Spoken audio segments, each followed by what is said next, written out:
127, verse number 2.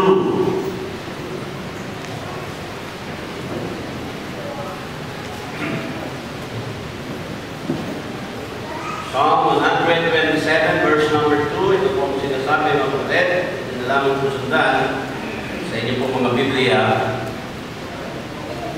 127, verse number 2. It is vain for you to rise up early, to sit up late, to eat the bread of sorrows, for so He giveth His beloved sleep.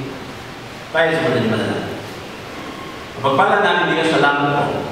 Awitan Panginoon, salamat sa presensya ng bawat isa.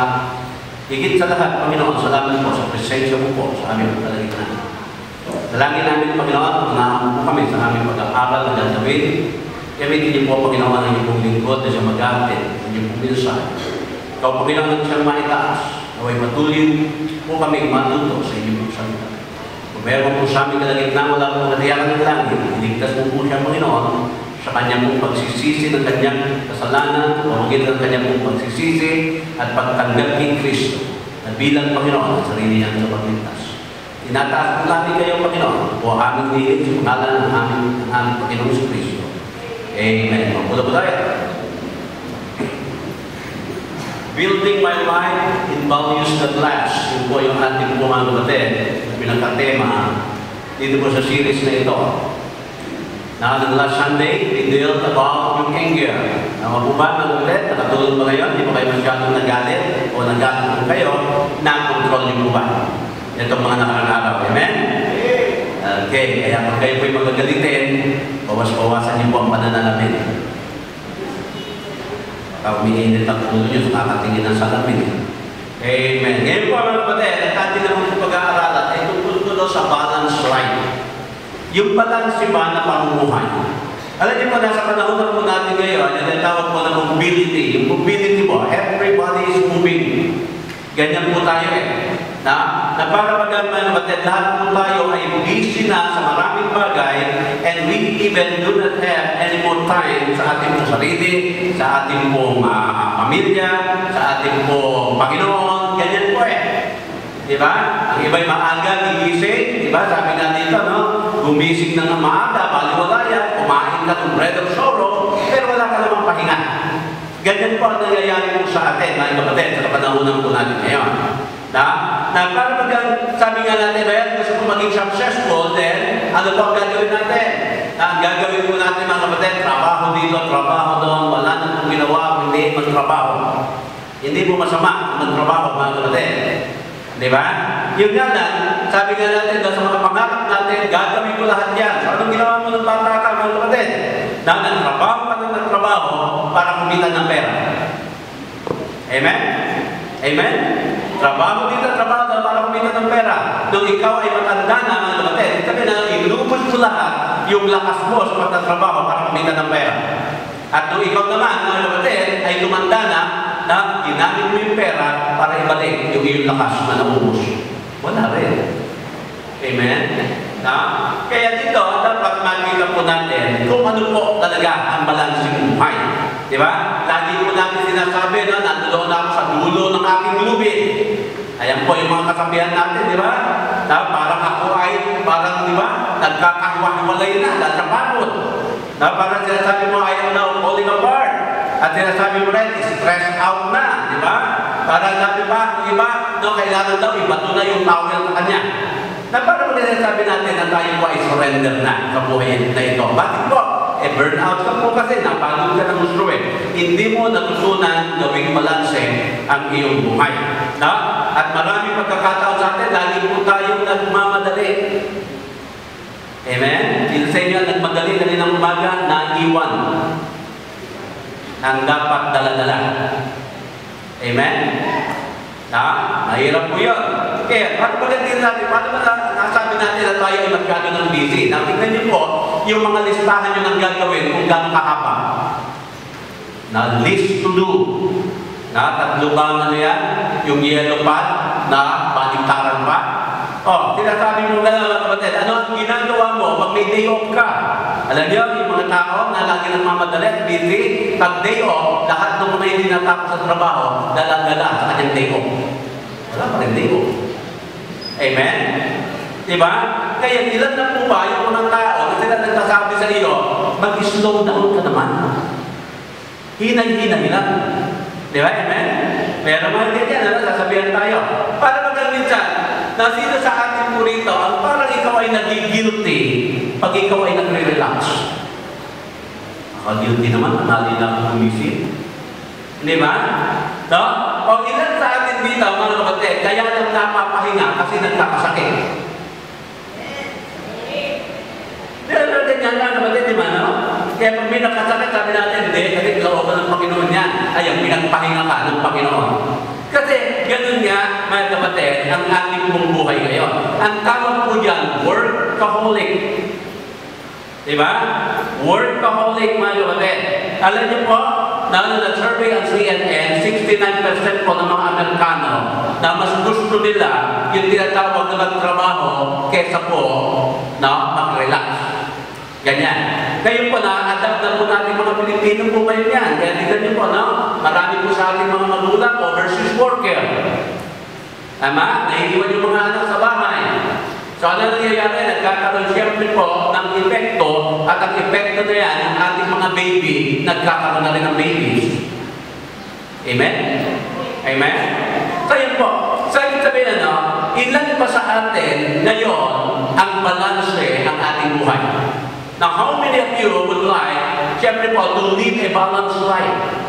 Alam niyo ba, there's only one person na masasabi po natin na namuhay ng balansing buhay at yan po ay walang iba kung hindi ang ating Panginoong Jesucristo. Ibig sabihin sa atin po, wala pang natututong mabuhay ng balansing buhay.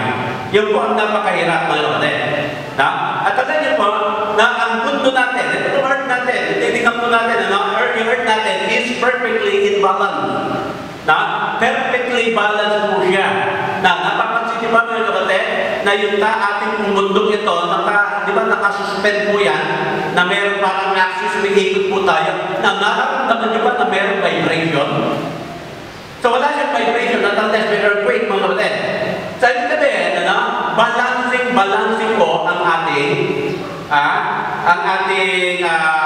mundo. Subukan niyo po mga kapatid, mabisikleta, na yung gulong ng inyong bisikleta ay oblong, hindi balanse. Ano ang nangyayari? Gigero-gero ka, nararamdaman mo ang vibration. Sa inyo perfectly balanced po yan dahil kinreate siya ng ating Panginoon. Ano pa po? Tignan niyo po yung axis na yan. Di ba kayo natutuwa mga kapatid na hindi po na-i-tilt ng mali yung ating mundo. Kasi pag natin ng konti yan at nangamit naman tayo sa araw, makasunod tayo lang. At pag natayo naman sa araw, ako po, popsicle naman tayo lang. Hindi ba? Amen? Kasi sabihin, balancing po mga kapatid. Yan po ang ating pong tinatawag nga ng mundo. And God created po yung earth na yan. So, masasabi po natin, our earth, ito pong mundo na ito is perfectly balanced. Yung ating mga ecosystem. Alam niyo po, dapat di ba? Nakita po natin, yung hayop, yung mga plants and animals, balansin po lahat yan sa mga arkitekto, meron tayong arkitekto po dito. Di ba yung mga building, dapat po ay balansin din po yan. Di ba? Kailangan meron po yung mga balance ng stress po yan. Naalala ko po doon nasa college ako. Meron kaming, yung subject yan, differential equation. Take 1 lang po ako doon. Meron lang sa trigonometry. Take 5 po ako doon. Trigo. 2.5 years ko pong ipinasayan. Pero yung ating differential equation, yung mga bulat-bulatin ang tawag namin dyan, i-compute po lahat yan para po yung mga stress at kung ano-ano po doon, mabalansi po yan. Yung load pa gano'n, yung load pa taas, load pa ganyan, lahat po yan mga kapatid Maging ang architectural na design ay dapat po balanse. Ibig po sabihin mga kapatid, if a building is not balanced, ang mangyayari, it will collapse. Amen? Amen? Naniniwala ba kayo pag ang isang building hindi balanse, magkukulaps? Okay. So, ibig sabihin, kunin natin yung word na hindi balanse. Ganun din mga kapatid, if your life is not balanced, it will collapse. Nakita niyo po? Naalala niyo ba yung ating body, yung ating katawan? Meron tayong mga principles of balance Na yung ating katawan, meron tayong tinatawag po dyan na system, 9 different system. Meron tayong tinatawag na circulatory system, respiratory, na yung central nervous system po natin, digestive system, skeletal system, at marami pa po mga system sa atin, di ba? Anong makikita po natin? Balancing po lahat yan. Sa madaling sabi po, when the system are all in balance sa ating pong body, ang tawag po natin yan, health. Amen? Kaya pag balance lahat, yung system natin sa ating katawan, di ba? Ang tawag yan, kalusugan. Kaya sa akin, hindi balance yung sugar. Ano ang tawag yan? Hindi sakit. Amen? This is disease. Yan. Hindi, kaliba naman sa inyo, hindi balance ang blood pressure. Na anong tawag yan? Mataas ang high blood. Diba, amen? So, yan po ang pinapakita sa atin. Meron tayong mga equilibrium na tinatawag na balance. Balance po yan. Kaya ang principle po niyan, di ba? Talaga pong balance. Kaya kita niyo po, sabi daw sa ating verse na inilagay kanina, yan po, no? It is vain for you to rise up early. Tignan niyo po, to sit up late, no? To eat the bread of sorrow, so He giveth His beloved His sleep. Ibig sabihin, lahat ng mga ginagawa mo, kumitin ka ng maaga, patulog ka ng gabi, kumain ka ng mga bread of sorrow, pag walang pahinga, it is vain. Hindi balanse. Sa madaling sabi, no, God is concerned that you get the right amount of rest. Kaya pag kulang ka sa tulog, ano na ba yun? 80/60 ang iyong blood pressure. Tama ba yan? Ang tawag yan, anemic. Amen? Amen? Sa kapatid sabi po, ang ating Panginoon, gusto niya, magpahinga din naman tayo. Alam niyo ba ang ating Panginoon after the 6th day and on the 7th day He rested? He rested not because He got tired. Hindi po Kaya siya nagpahinga dahil gusto niya mag-set ng example sa atin na kailangan tayo nagpapahinga. Tao po. Diba? Kaya yung bottom line dito po, no, with our life, pag out of balance yan, then we are not in the will of God. Tingnan niyo po, na pag ikaw ay hindi nasa will of God, di ano mangyayari sa iyo? Then, ikaw po ay magpupulaps. Kaya tingnan niyo, maraming nagsiswisay, maraming mga naglalasing, maraming po mga bagay-bagay na they search for happiness dito po sa mundong ito, yung nga lang po hindi po happiness ang kanilang napupuntahan. Di ba? Hindi po makikita ang happiness sa mga sugalan. Nasa mga lugar, sabihin po natin, ang ilaw ay pumuputi-putita. Hindi po doon nakikita. You cannot even find happiness doon po sa mga drugs. Amen? Bakit po nawawala ang happiness po natin? Nawawala yung ating po dapat na nasa atin is because our life is in balance. Kailangan po mabalansin po natin mga kapatid.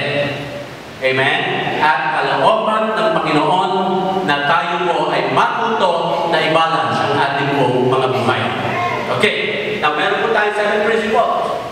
Kaya matapos natin ito. Huli na po natin yung salitang balance mga kapatid. Na bilang acronym po natin. Umpisahan po natin sa letter B. Letter B. Build my life around Christ. Kaya the only total balanced person who ever lived was Jesus Christ. Wala na po iba. Kaya dito po pinapakita sa atin na dapat po ang buhay po natin na ito po ay nag-rebuild around the Lord Jesus Christ. Bakit po may atin Tingnan niyo po ito, na? The very issue yung half ng ating pong circle dito, parang isang wheel. Diba? natin yan. The hub should be Christ. So, ibig sabihin, sa bawat buhay natin po, bilang mananampalataya, bilang tao, dapat po, ang sentro ng ating buhay natin si Christ. Amen? Kaya ang tawag sa atin, buhay? Christ-centered life. Now, kaya, bawat scope ko na yan, lagyan niyo po, yung unang scope, yung vertical na ganoon, ilagay niya, sabihin niya, siguro ay work. Okay, sumunod ay, sabihin natin, career, ambition, o family, o self, o boyfriend, o girlfriend, o sino pa man. No? Lahat dapat yan, mga kapatid, lagi dapat nakasenter sa ating Panginoon. Na pag hindi ko po inilagay sa center ang ating Panginoon, na ang mangyayari dyan, ang buhay magiging hindi balanse. Diba? Pag lagi mo inuuna ang trabaho, hindi mo sa mga trabaho, pero mga kapatid, dapat nakasentro pa rin ang Kristo sa ating mga trabaho. Diba? Kaya, tingnan niyo pa na. Tingnan po natin, sa ating isipan mo ngayon, what does your life revolve around? Saan po umiikot ang buhay mo ngayon? Saan ba umiikot ang buhay mo ngayon? Alam mo kung saan umiikot ang buhay mo ngayon? Kung saan yung lagi mo iniisip sa oras na ito. Ano ba iniisip mo ngayon? Iniisip mo ba si brother? O si sister? O yung trabaho? O yung mga ari-arian mo? Diba? Wala mo kasamadan. As long na doon sa hub natin, si Kristo po, mga kapatid. Diba? Sabi, anything we do, dapat po, Christ is always the center of our life. Diba? Kaya po, ang dapat natin makita sa ating buhay. Kaya, yung center of your life, yan po kasi dapat. Tingnan niyo, alam niyo po ba kung ano ang sentro ng buhay, yun ang importante sa iyo? Tama? Amen? Amen? Kaya kung halimbawa, ang importansya mo ng buhay mo, umiikot ka lang doon sa trabaho, mga kapatid, na minsan nagreklamo ka pa, na meron ka ng 24 hours, kulang pa rin, gusto mo maging 26 pa yung oras mo trabaho dito, trabaho doon, trabaho yan, di ba? Yun yung naging importante sa'yo kasi doon nakasentro ang iyong buhay. Tama? Okay. Pero dapat, mga kapatid, ang sentro ng ating buhay ay lagi po ang ating Panginoon.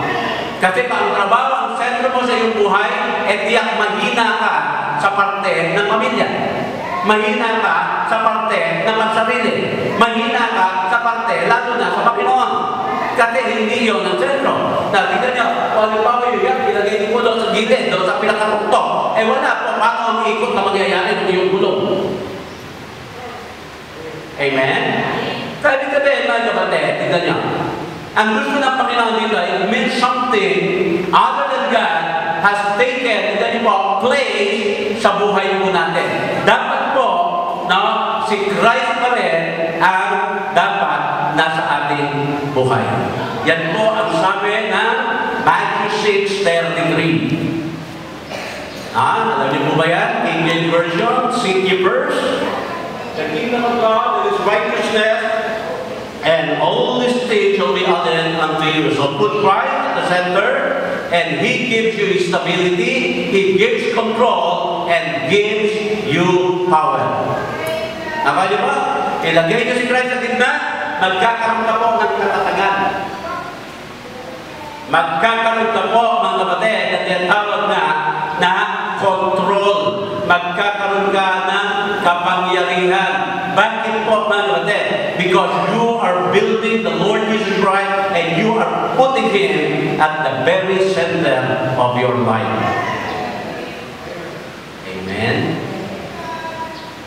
Hindi siya second place, mga kapatid. Hindi siya first place.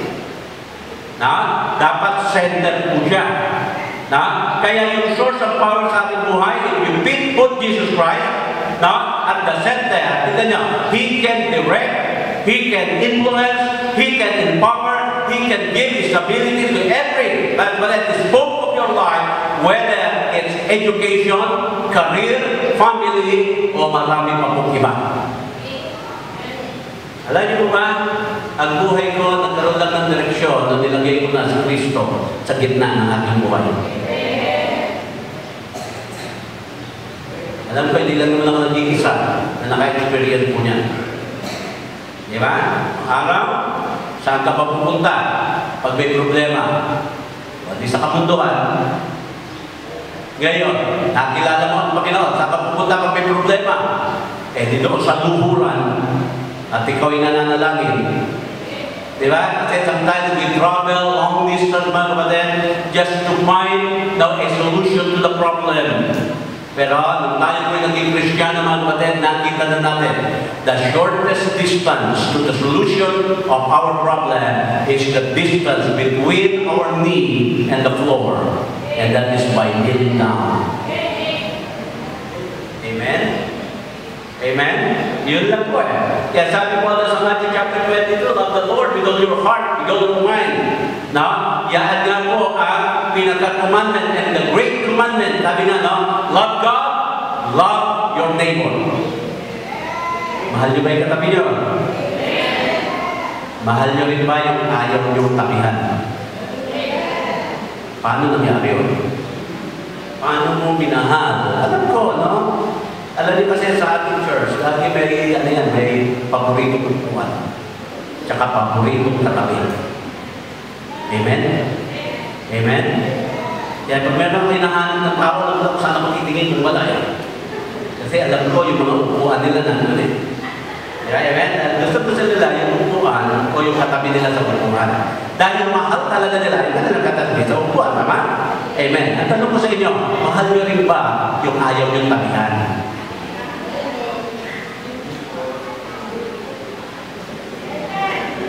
Oo. Kaya ayaw katabihan ng asawa ko dyan eh. Ang tanong, mahal mo ba yung inaasaran mo? Great commandment to, love God, love your neighbor. Diba? Sabi mo, mahal mo po rin yung ayaw mong tabihan. Pangalawang tanong, bakit hindi kayo magkatabi? Wala tayong gusto, wala tayong gusto sa Panginoon, mga kapatid. Sabi, nakaaway ko na yung asawa ko, kaya ayaw ko mahalin ang sabi ng Panginoon. Hindi ba, sabi ko sa inyo, love your enemy. Kung hindi mo siya kayang mahalin bilang asawa, bilang kaaway, mahalin siya. Wala kang nulugan talaga kung hindi mamuhay at ilagay si Kristo sa gitna ng iyong buhay. Amen? At ang sabi ng Panginoon, kayo ay nagmamahalan na maniniwala ang mundo ito na ako ang naglugo sa inyo sapagkat nagmamahalan kayo. Alam niyo po, madaling mahalin yung gusto mong mahalin, pero napakahirap mahalin yung tao hindi talaga kaibig-ibig. But we need to love them anyway. Amen? Wala tayong gusto sa Panginoon eh. Kaya yung ating hub na yun, dapat po lagi si Kristo nasa gitna, na center of our life. Huwag natin aalisin si Kristo po yan. Wala nang argumento yan. Diba? Kasi pag si Kristo ang nasa gitna ng ating buhay, siya na rin, Panginoon, mga kapatid, ang nagko-control sa buhay natin. Build your life in Christ. Amen? Pangalawa, letter A, tawag po dyan na accept. Accept, mga kapatid. Na, unang-una, dapat tanggapin mo na ikaw ay tao. Hindi ka makina, kapatid. Alam niyo ang makina? Basta may langis, may krudo, tatakbo eh. Na ikaw ba ganyan, gusto mo wala kang tigil na kakatrabaho? Trabaho dito, trabaho doon, di ba? Mga kapatid? Tapos pag napagod ka na, pag nagpapahinga ka, nakatrabaho pa rin. Nasa na talaga doon. Now you admit that you are human, mga kapatid. That means, I stop trying to pretend. Alam niyo ba pag sinasabi mo kaya mo lahat gawin? Ikaw lahat, bakit pwede lang gumawa niya, then you are playing God. Na? Alam mo ang ginagawa mo? Ang ginagawa mo, mga kapatid, parang tingin mo sa sarili mo, Diyos. Hindi mo man sinasabing Diyos ka, pero parang gano'n dahil parang ang tingin mo, wala ka ng limitation, na na ikaw kaya mo lahat gawin at ikaw lamang ang makakagawa niya, wala nang iba. Diyos lang ang pwedeng magsabi nun. Now, dapat we come to realize that we are human and we have limitations. Na, si Superman ka ba? Kung si Superman yan, natatalo pa nga ng kanya alin pa ito na yan, talaga. Yung Krypton, no? Yung Krypton, tama? Di ba? Natatalo pa niya, Superman na nga yun eh. Oh, si Batman na napakagaling sa martial arts, di ba? No? Kinailangan niya, kailangan may kakampi pa siya Robin eh. Amen? So, ibig sabihin na naman that we are human. We cannot do it alone. And we cannot do everything dito sa mundong ito. Ecclesiastes 10:15. Yan ang sabi pa, Ecclesiastes 10:15. Ano? The labor of the foolish wearieth every one of them, because we know it not how to go to the city. Nakita niyo po ang sinasabi ko rito. Now, workaholic ka, maganda lang pakinggan niya. Ibig sabihin, hindi ka tamad. Di ba? Hindi kayo naglalagay ng malaking sign, di ba na? Hindi bali na tamad, hindi naman pagod. Okay, di ba? Hindi bali na tamad, hindi naman pagod. Pero dito po, na sabi na you are a workaholic. Now, one causes of workaholic, alam niyo po, and one the causes of lack of balance is we care too much about yung mga opinion ng ibang tao. Para magandang nangyayari, ibang tao nagpapagdalo sa iyo eh. Sabihan, patugan yan. O, gagawin mo yan. Magiging workaholic ka na. Kasi ayaw mo na masabihan ka ng hindi maganda ng ibang tao. Alam niyo ba yung ibang tao? Malalaman tayo yun eh. Especially yung wala nang ginawa kundi i-criticize ka. Amen? Pipintasan ka, kumakagat ka naman. Na? Wala. Ay, kapatid. Kaya dito po, pinapakita sa atin dito na God, alam niyo ba, even God cannot please everybody. Alam niyo po ba yan? Na kahit ang Panginoon hindi na kayang i-please lahat ng tao, tapos tayo po, ang gagawin natin ngayon, i-please natin ang mga tao. No, we are playing God. Di ba? So, kaya dito po, pinapakita sa atin na hindi. We accept that we are human. Let us accept, mga kapatid, na tayo po ay nangangailangan talaga ng tulong ng Diyos. Kaya na meron tayong gift. Spiritual gift. Diba?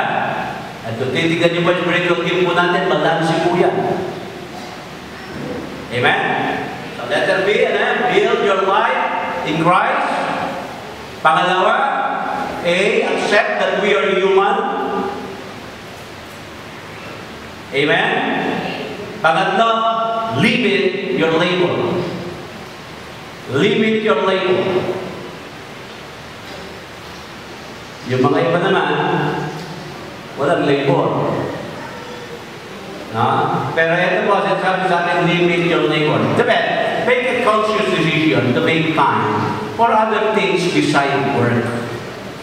Kailangan mga kapatid, di ba? Alam niyo sabi ng Ecclesiastes chapter 3 verse 1, in everything there is a season.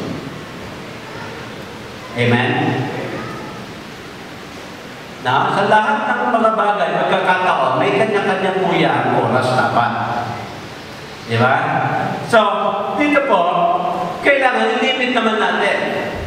Alam nyo, katulad po, yung aking pamilya. Mula ko na nabuhay, lahat ng mga anak ko, nakatira na po kami sa simbahan. Usually yan, pader lang ang pagitan. Ng mga early part ng aking ministry, lalang matitigas pa ang ulo ng iba sa inyo. Amen? Minsan yung problema ng church, nadadala ko sa loob ng bahay. Kaya napapag-init ako sa Carmel, si Chill, Gambal, wala pa sila kayo. Diba? So, para nangyayari mali. Pero napakahirap. Hindi ko ng tatlong magulang kailangan magbagong anyo ka. Mula sa pagiging pastor, dapat maging tatay at asawa ka. Diba? Kung sipahin ko sa inyo, sasakay pa ng LRT kahit nakipagbalyaan.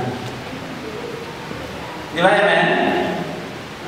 Kaya nag-pray ako, sabi ko, Lord, sana po hindi kumadala yung problema ng simbahan sa loob ng aking tahanan. Na? Kailangan po maging balanse. Ngayon, may lumatay, hindi ko sinasabi, ang dala ko yung pastor, nangyayari din naman sa inyo yan eh. Diba? Pag nagalit kayo sa trabaho, yung unang salubong ng aso sa iyo, may sipa. Diba? May sampalang pusa. Diba? May sigaw si bunso. Ganyan po eh. Kaya dito po, dapat po, lagyan natin ng oras ang bawat panahon sa ating pong araw-araw na ginagawa. Na kaya nga sabi ko nga po sa inyo mga kapatid, 6 na araw binigyan tayo ng Panginoon para sa atin, at yung isang araw, ang tawag po dyan ay Sabbath. And Sabbath means, siyempre po, not only to worship God, but this is a day of rest. Sabi ka meron, no? Kailangan meron talaga tayong rest. Nagpahinga naman tayo para hindi tayo nakakailan. Tao po. Na huwag kayong mag-guilty kung time to time nakakapamasyal kayo. Minsan nagigilty tayo, nakakagano tayo, kuya, nakakagilty naman, wala akong ginagawa. Eh, wala sa rest mo yun eh. Tao po. Diba?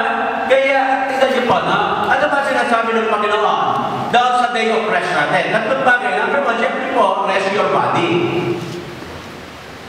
Amen?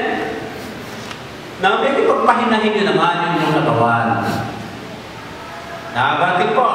Kasi tignan niyo, mga kapatid, minsan, kayo rin, yung mga body niyo masisira ang picture. Ako. Amen? Kaya, dito po, you rest your body, our best, be sure, rest. Yan. Di ba? Sabi nga mga kapatid, kailangan po natin yan. Hindi lang po rest your body, but also recharge your emotions.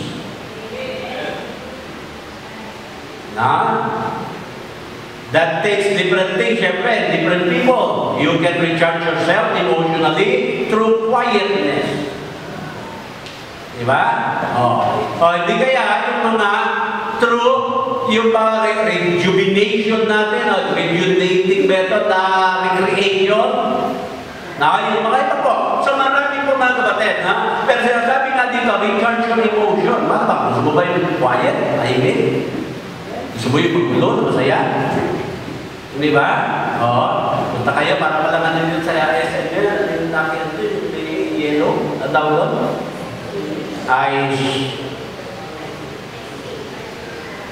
Ice lang o basta meron doon, papasok kami ice. Hindi snow ice talaga. So, gusto mo doon ka lang, mga kapatid. Go to a solitary place, ikaw at ang Panginoon naman. Pangatlo, siyempre po, refocus your spirit. The Bible word for that, siyempre po, is worship. Worship is when I focus on God instead of all my problems.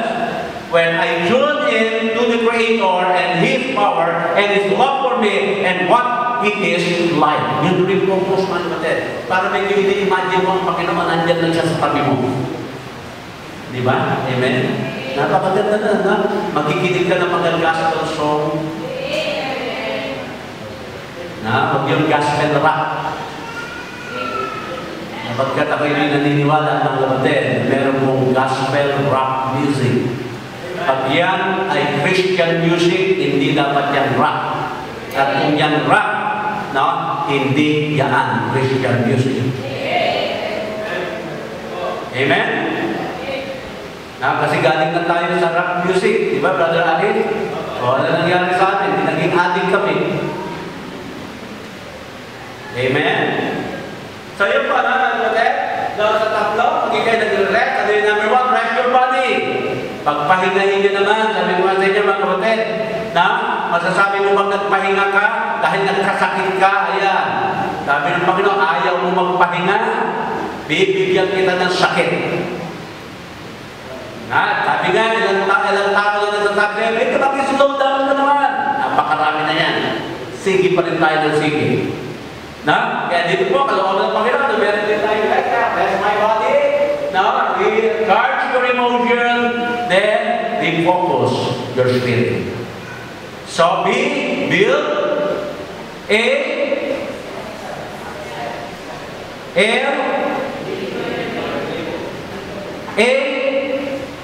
adjust your values. Adjust your values, mga kapatid. Ecclesiastes chapter 4, verse 4.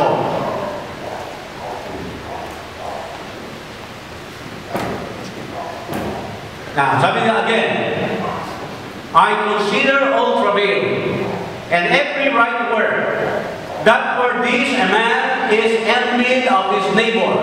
This is also the vanity and vexation of spirit. Tingnan niyo po, kinaiinitan ka? Ano sabi dito?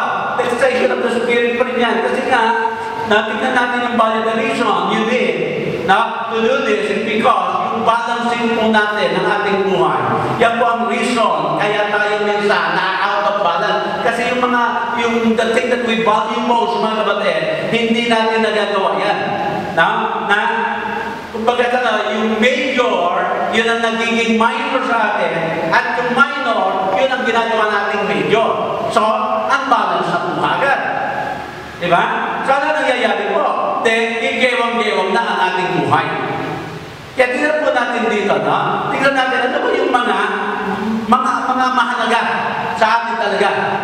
Diba? Minsan na tayo bibigay natin sa ating Panginoon, laging huli yung mga leftovers na time. Kaya sinabi, attend ka naman ng church, sige, paglibre ako. Bibigyan mo. Panginoon yung pupuntahan mo, tapos ang sagot mo, paglibre ako. Paano kaya kung tayo naman manalangin, meron tayong kailangan sa Panginoon, Lord, ang laki-laki po ng problema ko, tulungan mo naman ako.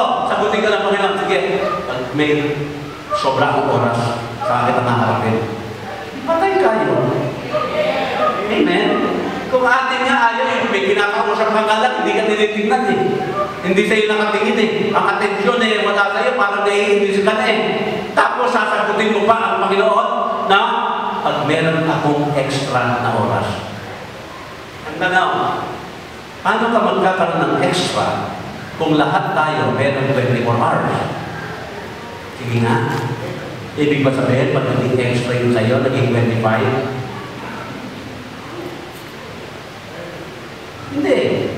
Ibig sabihin, wala tayong extra oras, kailangan lagyan mo talaga ng oras. Yun ang sagot doon, lalagyan mo ng oras ang ating Panginoon. Diba?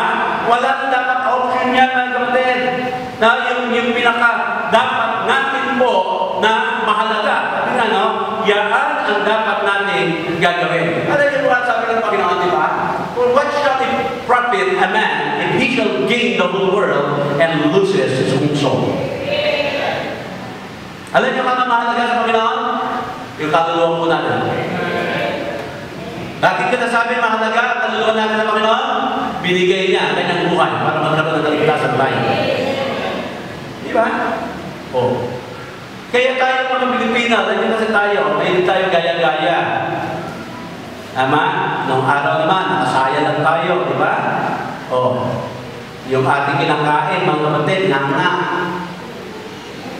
Dahil na-influensyahan tayo ng mga Amerikano, bubblegum na ngayon.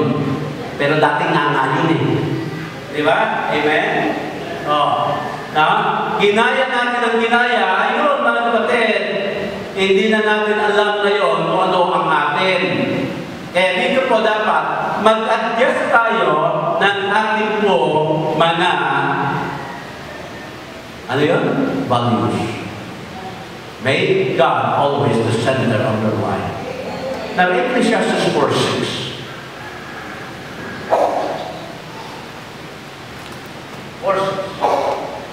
Tingnan niya, better is an handful with quietness than both the hands full with travail, vexation of spirit.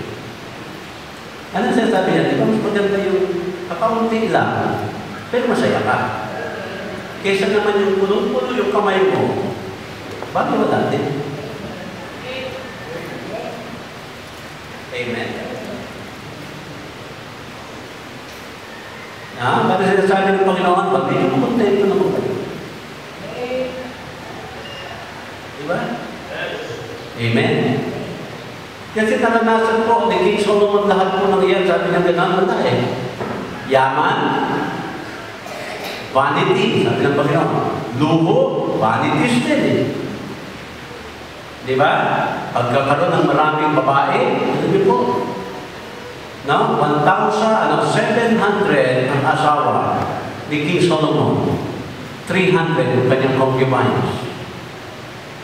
Pwede po. Kaya niyo yun? Ang daming biyanan nun. Amen? Ano sabi niya? All is vanities, all is vexation of spirit. So, nakita po ni King Solomon kung sino talaga at kung ano talaga ang tunay na kaligayahan. At yan, sinabi niya po doon na nga sa Ecclesiastes chapter 12 verse 13, let us come to the conclusion of the matter. Obey God, or fear God. Obey His command. Fear God, obey His commandment, because this is the full duty of man. So sabi siya po, ang conclusion niya pa rin, balik siya sa Panginoon. Amen? Okay, letter N. Nourish the inner life. Nourish my inner life. Okay. Alam niyo po, ito ay napakahalaga. Part of a living, sabi po, a balanced life is learning how to nourish your inner life. Ibig sabihin yung nasa loob. Dapat po mga kapatid, yung ating kaluluwa, yung ating spirit na ito, dapat pinalalakas natin ito sa Panginoon. Pag ikaw po ay punong-puno ng salita ng Diyos, mga kapatid, diyan mo makikita na how you can really face ito po mga challenges sa mundong ito kasi you know the purpose of your life. Na sinasabi nga tulad ng sinabi ni Apostle Paul, for to me to live is Christ, and to die is gain. So, ibig sabihin, mga kapatid, you are here on this earth, not just for yourself only, but because of the Lord Jesus Christ. Diba? Kasi gusto kanyang gamitin, gusto mong magpagamit sa kanya, gusto mong mga kapatid na maglingkod sa kanya. So, kailangan po, pakainin mo ang iyong kaluluwa. Sa papanang paraan po, then read Bibles. Read your Bible. Mag-attend ka ng church, mga kapatid, para makarinig ka ng mga sermons. Sabi ng Bible, faith cometh by hearing, and hearing by the word of God. Mag-pray po tayo ng maayos. Mag-pray tayo ng palagian. Amen? Kasi more prayer, more power, mga kapatid. Ano ang sabi niya ni Baron? Ano ba yan? Knowledge is power. Yan sabi niya, lagi rin sabi niya, knowledge is power. Alam niya, ang sabi ni Hosea, ng Panginoon ni Hosea, my people are destroyed for the lack of knowledge. Ano ba yung knowledge na sabi po ng Panginoon ni Hosea? The knowledge of the Lord Jesus Christ. Now, you can know everything. Dito po, magiging magaling kang abogado o anong profesyon mo, magiging mangmang ka pa rin sa harapan ng Diyos kung hindi mo alam ang kanyang salita. Diba? Kaya sabi nga ng Panginoon na God has chosen the foolish things of this world to confound the wise. Now, I consider myself a fool. Kahit sabihin nila, yan, si Butch Garcia, mangmang yan. Okay, mangmang ako, inaamin ko yan. Pero mangmang ako para kay Kristo. Ang tanong ko, kanino ka mangmang? Ako kay Kristo, ewan ko sa'yo kung kanino ka. Hindi ba nga kapatid? Kaya na po din sabi nito, in-nourish po natin, alagaan natin, palaguin natin ang ating pong inner man or inner strength. Amen? Kaya nga sabi dito, your labor is not in vain in the Lord. Alam niyo po ba yung pag-attend natin yun ng church, hindi po baliwala sa Panginoon yan.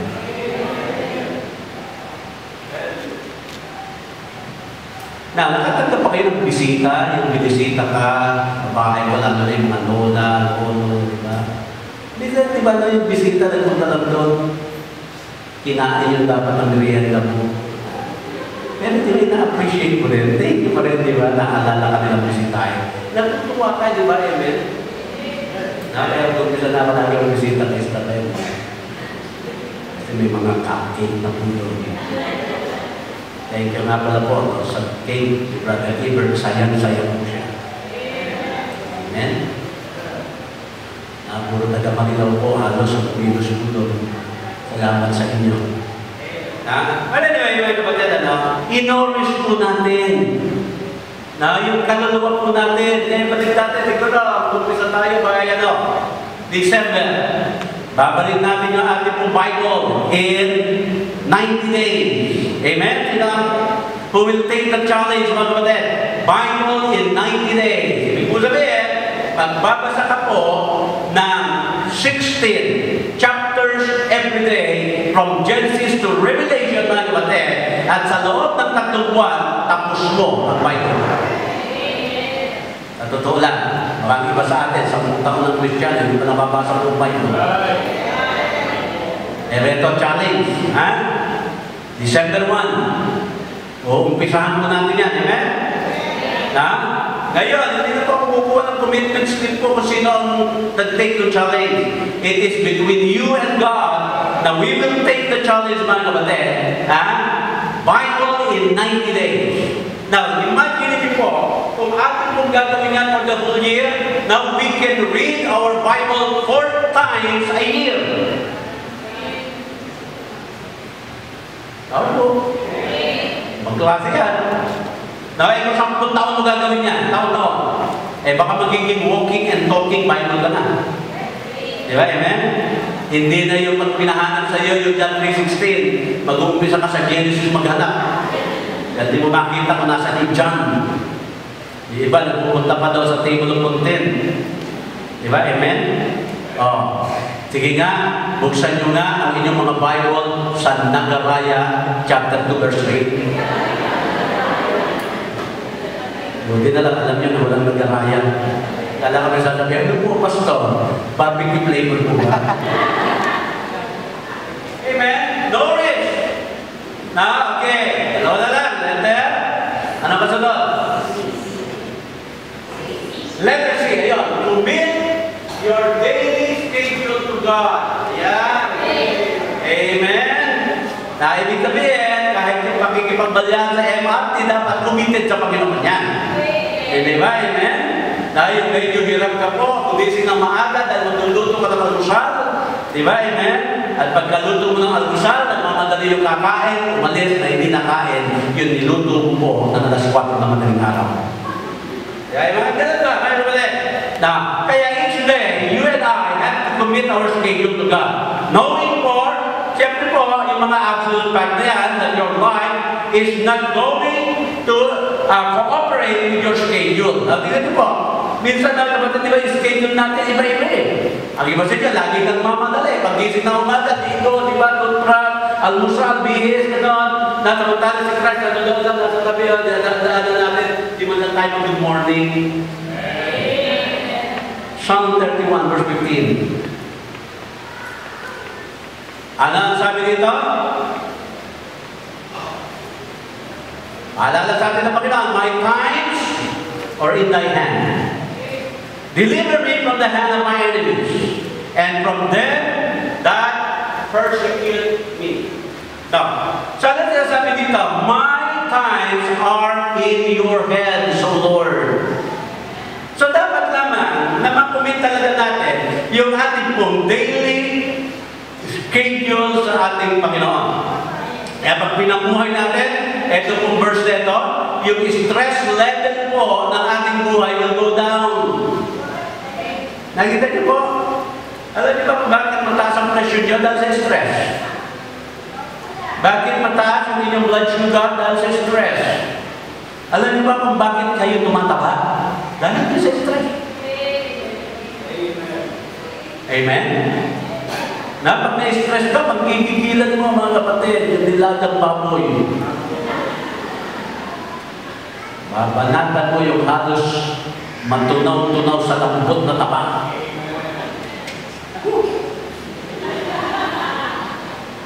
Tapos meron kang patis na merong sili. Tapos magtataka ka kung bakit kahayulan. Di ba, amen? Kaya to make your daily schedule. No? Yung time po natin, hawak ng ating Panginoon yan. Di ba? Okay. Sabi, matuto po tayo para maging flexible. Medyo naman namin bend naman konti yung ating schedule. Pag sinabi ng Panginoon, huwag, pagbuhin natin. Hindi yung parang ikaw mga kapatid ay nakaprogram na gano'n. Na? Hindi ka naman mga kapatid na na-refrigerate ka na merong auto-defrost. Dapat napuno na ng yelo, mag-automatic defrost. Hindi po. Now, ang oras natin nasa kamay ng ating Panginoon. Ecclesiastes 3:11. Ang sabi po dito, He has made everything beautiful in His time. Amen. He has set the world in our heart so that no man can find out the work that God maketh from the beginning to the end. Sabi sabihin na every day is beautiful in His time. Kaya balanse mga kapatid yung schedule natin. Huwag naman pag sinabing ito ang schedule ko, okay, kung yan ang schedule mo, pero ito ang sinabi ng Panginoon sa iyo, sumunod po tayo. Amen? Dapat sa bawat plano ng ating buhay, kasama ang Panginoon. Hindi siya dapat inilalayo. Mag-birthday ka, dapat kasama ang Panginoon. Maghahanap ka ng trabaho, dapat kasama ang Panginoon. Pag sinabi natin maghahanap ng trabaho kasama ang Panginoon, kailangan makandi lagi ang araw ng Panginoon. Para ikaw ay mawala sa church. Pag sinabi ay dito sa trabaho namin, may pasok ang linggo. O sige po, ayaw mo na dito sa inyo, maghahanap ako na iba. Ganun po man ulit, amen? Kaya commit po natin, isa na lang. Letter E, enjoy the moment. Enjoy the moment. Agabi, tinawagan ko sa Remy. Kamusta na? Dito na kami, pastor. Nawalan kami ni Gilbert. May benta niya na lang yung bahay. Lalaki na kinatadalawa ng sa ni Gilbert. Nung kinasarap mo, hindi ko sabihin niya, sumakin na rin. Ano yung point mga kapatid? Alam niyo po ba yung ating mga anak? Hindi naman palagihan na sa atin. Pag nag-asawa na yan, iiwan na rin tayo. So, ibig sabihin, enjoy the moment. Na kayong mga anak, hindi na ba lang yung mga magulang yan, hindi naman palagihan na sa inyo. Na baka naman dadala nyo ng bulaklak yan, pag nando doon na sa Manilaw ba yun? Darating ba nun? Manilaw Memorial. Sa araw mo dadala ng bulaklak. Diba? Na gusto mo ba sabihan ng mga magulang mo na yung tatay ko at nanay ko sila ang mga dakilang magulang sa akin? Kailan mo sinasabi? Nandoon na sila na nakasakay na kay St. Peter. Apa niyo po mga kapatid? Ba't hindi pa natin pwede sabihin sa kanila yan na buhay pa sila? So, let us enjoy the moment. Enjoy the moment with your family, mga kapatid. Na talaga, kailangan maglaro kayo. Di ba, amen? Kaya yan po, mga kapatid, ang dapat natin makita dito. Para po mabalansin naman. Kaya, there are things na sa ating mga list that God doesn't intend for me to do. Or ano pa, I'm doing them in the wrong way. No? Ano ba yung mga gusto mong i-enjoy? Minsan po na-enjoy natin yung mga maling bagay na hindi naman dapat ngayon yan. So dapat po, kita niya, i-enjoy niyo po yung mga, sabi ko nga sa inyo mga kapatid, you should always make relationship an important thing sa inyong buhay. Ano po yan? Na, dapat po, mahalaga sa atin ang relasyon. Hindi ba kapatid, di ba? Parang yung anak mo, meron kang wanted na napakaganda, di ba? Yung mga, ano ba, yung mga CD player wanted na isaksak na yun sa 220. Siyempre, ito.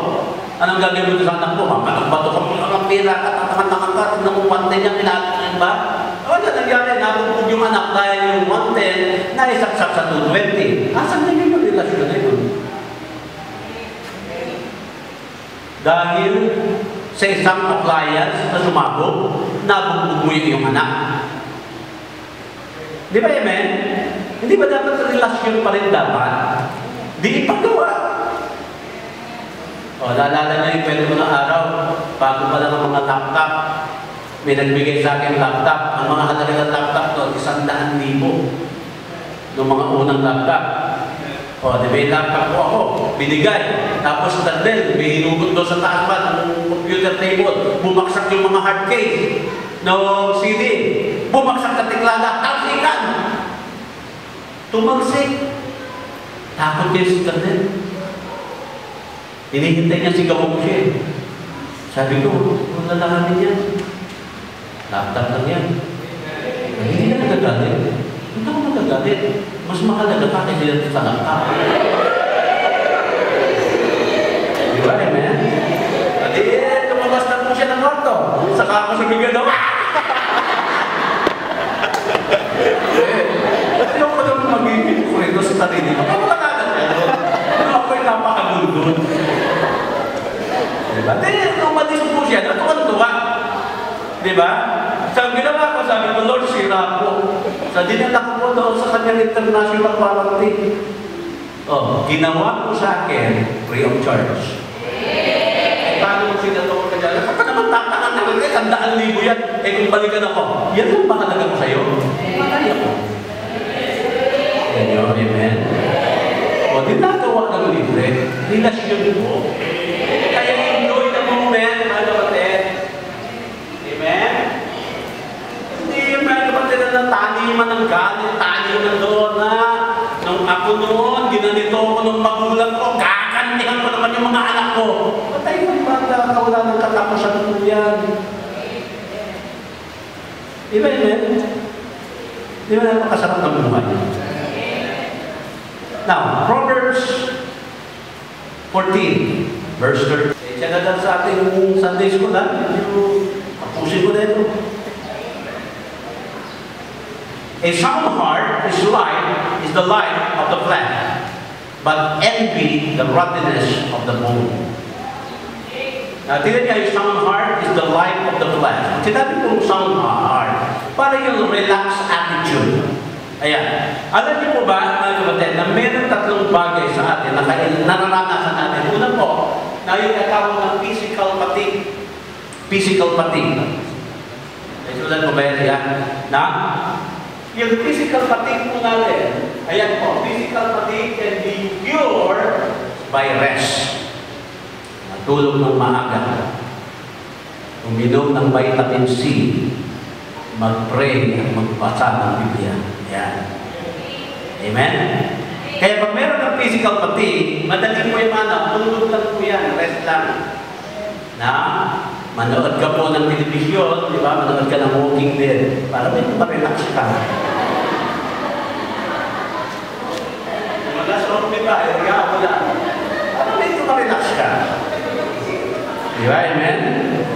Dami na tulad sa inyo Walking Dead, ha? Okay. Kaya, sabi na, but it takes more than rest to rejuvenate. Emotional fatigue, yung pangalawa. Pangatlo, spiritual fatigue. Sabi ko pag physical, na itutulog mo lang, rejuvenate ka na. Pero yung emotional at spiritual, medyo po iba po yun. So, ibig sabihin mga kapatid, na tayo po dapat, pag sa emotional and spiritual, kailangan natin ang ating Panginoon po dyan. Anong verse ba yun? Yung sa John na sinabi, "Come unto me, all ye that labor." Ano yun? Matthew? Sino nakakaalala sa inyo? Hindi ko na isulat eh. 11 ba yun? 11:28? Ngayon nga, kung tama. O, tama yan. Tignan niyo po. "Come unto me, all ye that labor and are heavy laden," ano sabi yan? "And I will give you rest."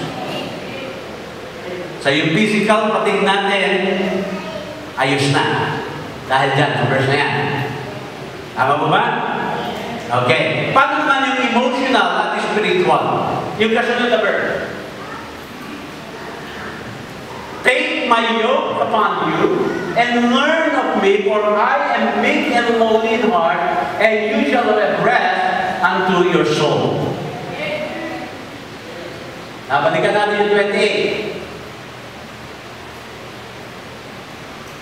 Sabi lang, sino daw yung lalapit sa Panginoon? Yung nagli-labor with heavy laden. Okay? Doon sa 30. Na naman natin, sa verse 30.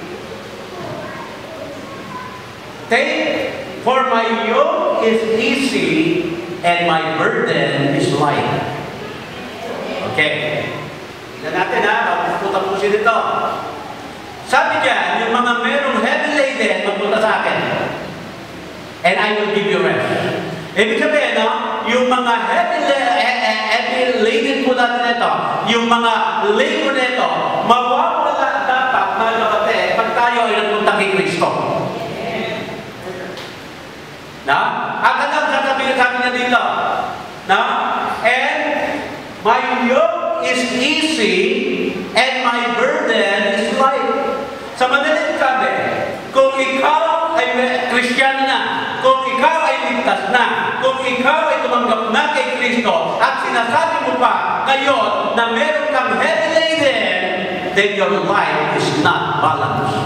Kasi ang sabi ng Panginoon dyan, "My burden is light."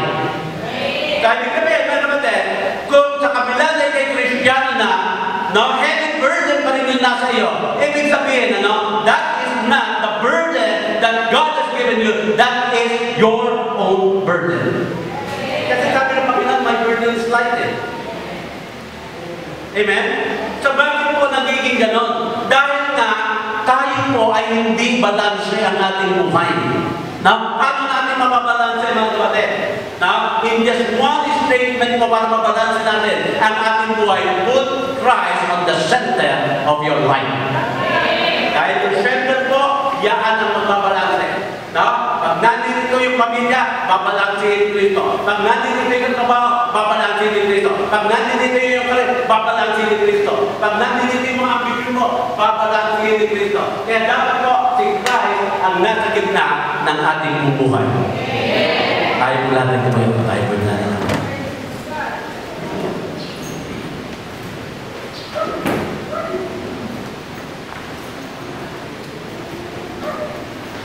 Mapagpala ng Diyos, salamat po muli sa aming pag-aaral.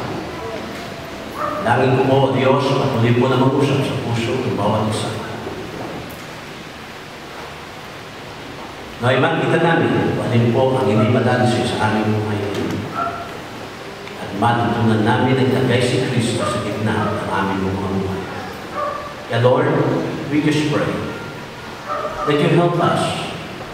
Help us to balance our life. Huwag po, Panginoon, namin aagawin para po sa inyo at gamitin para sa aming sarili. Kaya, Panginoon, usapin mo po ang bawat isa at kung ano man po ang mensahe o Diyos na gusto mong ihatid sa kanila ngayon, kanila pong tanggapin ito at dito lang po sa altar, sila po ay magpag-uusap sa inyo. Langin po ito sa pangalan ng aming Panginoon sa Kristo. Habang lahat tayo mga kapatid, inausap ka ng Panginoon, let us come to the altar right now. Talk to God and pray.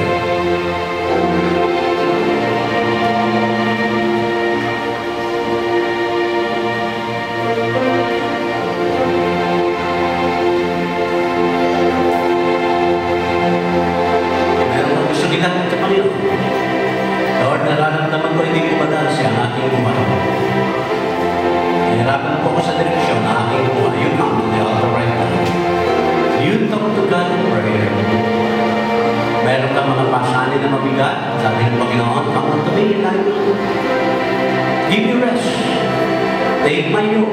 My burden is easy. My burden is light. Alin ba dito? Mabigat bang problema mo? Ikaw. Mayroon ka bang kailangan sa Panginoon? Alita. Sige. You talk to God in prayer. Amen. You accept that you are human. Hindi mo kaya gawin lahat. Kailangan mo ang Panginoon sa iyong buhay. Halika rito sa akin.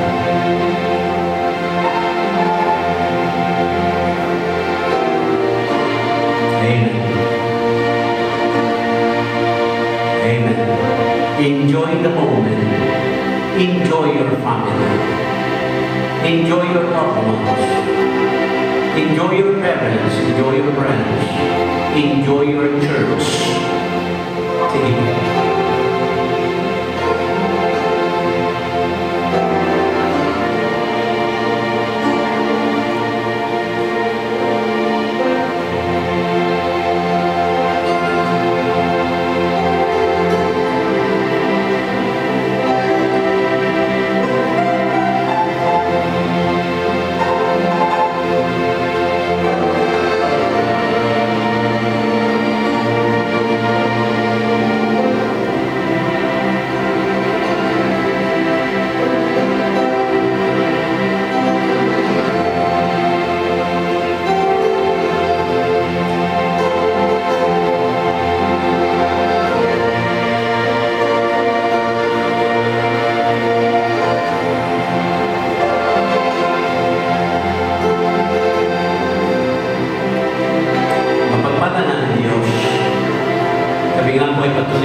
Natuto po kami sa inyo po siya na ikaw dapat maging sentro ng aming mga buhay. Ikaw, Panginoon, tumulong sa amin na balansin po kami. Meron mo po kami, Panginoon, bagay na hindi po naging katuluran sa inyo po ano pa. Tawarin mo po kami, Diyos. Naway mapaglingkuran ka po namin na may kasiyahan sa aming po mga puso. Inalakas po namin na patuloy sa inyo po kami. I-bless mo po, Panginoon, bawat nasa harapan po ngayon. Maging sa panalangin nila po sa inyo. Tugunan mo po ito, Diyos. Makita namin kung ano po ang mahalaga. Makita namin kung ano po yung mga importante. Makita namin, Panginoon, ano ang una sa lahat dapat na nasa amin bago ang ibang bagay na po. Salamat po sa inyo, O Diyos. Salamat at marami. Mga po ay pang-inilig sa pangalan ng aming Panginoon Kristo. Amen. Amen.